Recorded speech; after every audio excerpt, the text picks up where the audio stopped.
Ikigai, दीर्घ और सुखी जीवन का जापानी रहस्य। प्रस्तावना। नमस्कार मित्रों, ऑडियो बुक अड्डा में आपका स्वागत है। आज मैं आपको एक ऐसी यात्रा पर ले जाना चाहता हूं जो आपके जीवन को नया अर्थ दे सकती है। यह है इकिगाई की यात्रा, जापान का वह अनमोल रहस्य जिसने वहां के लोगों को दुनिया में सबसे लंबा और सुखी जीवन जीने में मदद की है। क्या आपने कभी सोचा है कि जीवन का असली मकसद क्या है? क्या आप भी प्रतिदिन बिना किसी उत्साह के उठते हैं और अपने दिन को बस बिता देते हैं?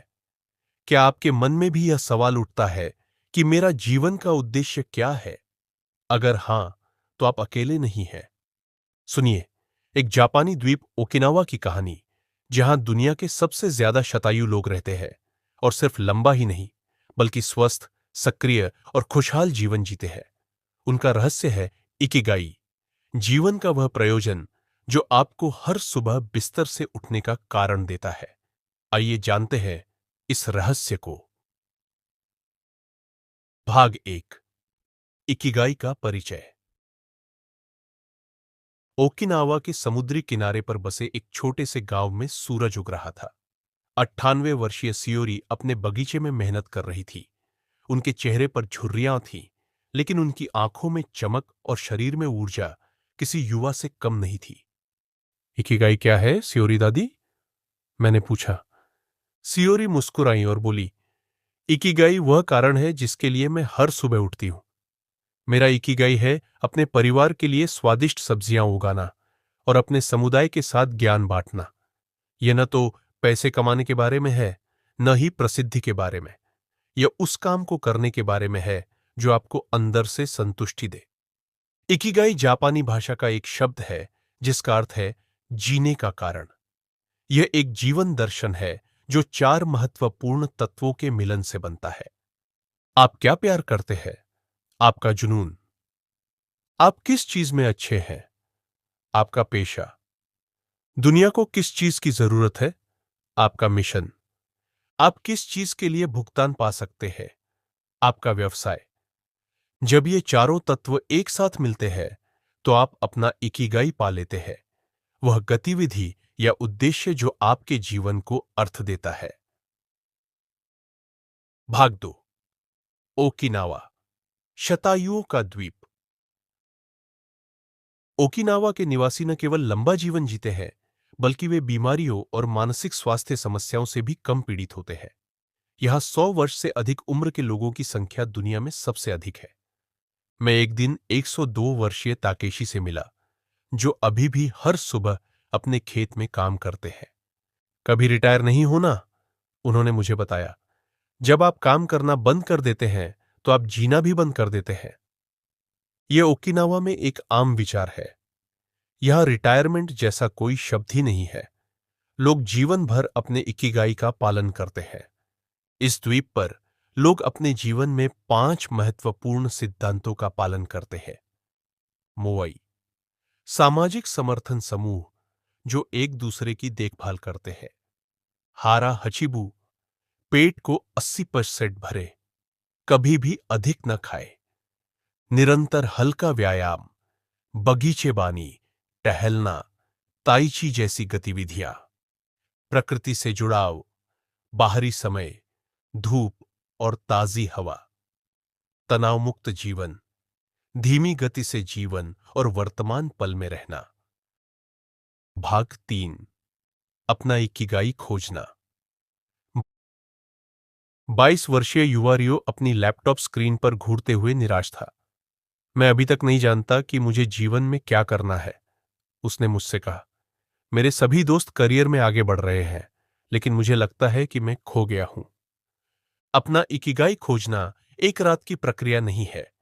यह एक यात्रा है जिसमें आत्मखोज, प्रयोग और धैर्य शामिल है।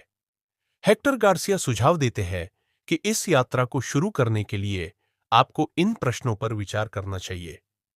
आप क्या प्यार करते हैं? वे गतिविधियां जिन्हें करते समय आप समय का एहसास खो देते हैं। आप किस चीज में अच्छे हैं? आपकी प्राकृतिक प्रतिभाएं और कौशल। दुनिया को किस चीज की जरूरत है? ऐसी समस्याएं जिन्हें आप हल करना चाहते हैं। आप किस चीज के लिए भुगतान पा सकते हैं? वह मूल्य जो आप दूसरों के लिए बना सकते हैं।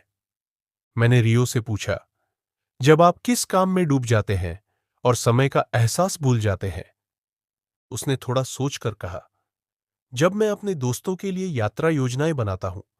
मुझे नई जगहों के बारे में शोध करना, बजट बनाना और सभी को खुश करने वाला अनुभव डिजाइन करना पसंद है।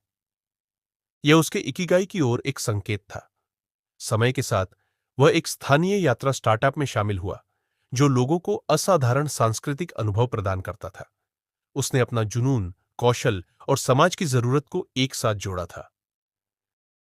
भाग 4, प्रवाह की स्थिति और इकिगाई।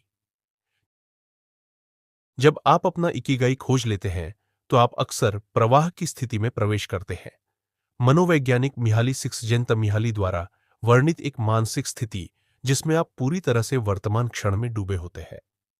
40 वर्षीय हिरोशी, जो लकड़ी के खिलौने बनाते हैं, ने बताया, जब मैं लकड़ी को आकार देता हूं तो मैं खाना पीना भूल जाता हूं। मेरे हाथ और लकड़ी एक हो जाते हैं। यह एक ध्यान की स्थिति है। प्रवाह की स्थिति में पहुंचने के लिए आपको स्पष्ट लक्ष्य और तत्काल प्रतिक्रिया वाले कार्य चुनने चाहिए। अपनी क्षमताओं और चुनौती के बीच संतुलन बनाना चाहिए। बाहरी विकर्षणों को कम करना चाहिए। अपने काम में पूरी तरह से डूब जाना चाहिए। जब आप नियमित रूप से प्रवाह की स्थिति का अनुभव करते हैं, तो आप अधिक संतुष्टि, आनंद और जीवन के प्रति उद्देश्य की भावना महसूस करते हैं। भाग 5, शरीर और मन का संतुलन। इकिगाई सिर्फ आपके करियर या हॉबी के बारे में नहीं है। यह आपके शारीरिक और मानसिक स्वास्थ्य के बारे में भी है। 30 वर्षीय अमी, जो एक कॉरपोरेट कंपनी में काम करती थी, ने अपनी कहानी साझा की। मैं हर रात देर तक काम करती थी और फास्ट फूड खाती थी। मुझे लगता था कि मैं सफल हो रही हूं, लेकिन मेरा शरीर टूट रहा था। मुझे अपना जीवन बदलना पड़ा। आज अमी एक वेलनेस कोच है और अपने शरीर और मन के बीच संतुलन बनाए रखने के महत्व को सिखाती है। इकिगाई जीवन शैली में शामिल है। संतुलित आहार, ओकिनावा का पारंपरिक आहार फल, सब्जियां, साबुत अनाज और थोड़ा मांस पर आधारित है। नियमित व्यायाम, हर दिन कम से कम 30 मिनट की शारीरिक गतिविधि। पर्याप्त नींद, 7 से 8 घंटे की गुणवत्तापूर्ण नींद। मानसिक शांति, ध्यान, प्रकृति में समय बिताना या कला जैसी गतिविधियों के माध्यम से। सामाजिक संबंध, परिवार और दोस्तों के साथ मजबूत संबंध। भाग 6, अंतकी, अपना 51वीं जीना। 25 वर्षीय आयुषी अपने शहर में प्रदूषण से परेशान थी। उसने पढ़ाई के बाद एक बड़ी कंपनी में नौकरी शुरू की, लेकिन वह खुश नहीं थी। एक दिन उसने इकिगाई के बारे में पढ़ा और उसने अपने जीवन पर गहराई से विचार किया। मुझे हमेशा से बागवानी और प्रकृति से प्यार था, उसने कहा, और मुझे पता था कि शहरों में हरियाली की कमी एक बड़ी समस्या है। आयुषी ने अपनी नौकरी छोड़ दी और एक स्टार्टअप शुरू किया जो शहरी क्षेत्रों में छत के बगीचे विकसित करता है।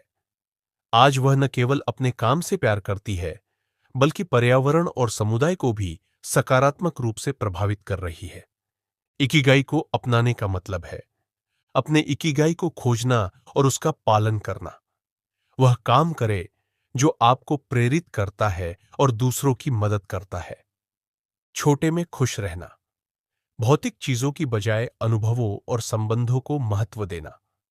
वर्तमान में रहना, भविष्य की चिंता या अतीत के पछतावे में नहीं, बल्कि अभी के क्षण में जीना। आभारी रहना, अपने जीवन में छोटी छोटी खुशियों के लिए कृतज्ञता व्यक्त करना। निरंतर सुधार, जापानी अवधारणा काइजेन, हर दिन थोड़ा बेहतर होने का प्रयास करना। उपसंहार। मित्रों, इकिगाई एक जीवन भर की यात्रा है।